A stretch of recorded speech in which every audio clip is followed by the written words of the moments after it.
અમદાવાદમાં સંગીત સંધ્યા કાર્યક્રમ યોજાઈ ગયો। કાર્યક્રમનું સૌથી મોટું આકર્ષણ જાણીતા ગાયિકા કવિતા ખુરાના રહ્યા હતા। તેમણે પોતાના મધુર અને સુરીલા અવાજમાં ફિલ્મ જગતના જૂના લોકપ્રિય ગીતો રજૂ કર્યા હતા, જેને સાંભળીને સંગીત પ્રેમીઓ ભાવવિભોર બની ગયા હતા। કાર્યક્રમમાં મોટી સંખ્યામાં સંગીત રસિકો ઉપસ્થિત રહ્યા હતા।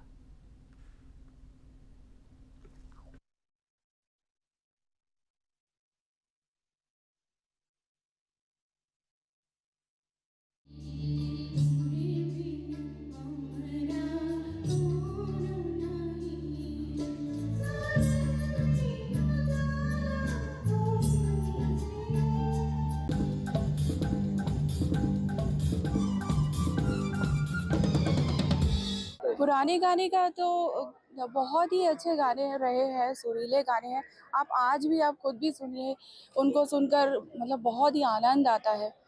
सुरीले हैं, उनकी कंपोजिशंस है, उनके सुर जो तय तय किए गए हैं, वो बनाए गए हैं, वो बड़े ही मतलब माधुरता से बनाए गए हैं।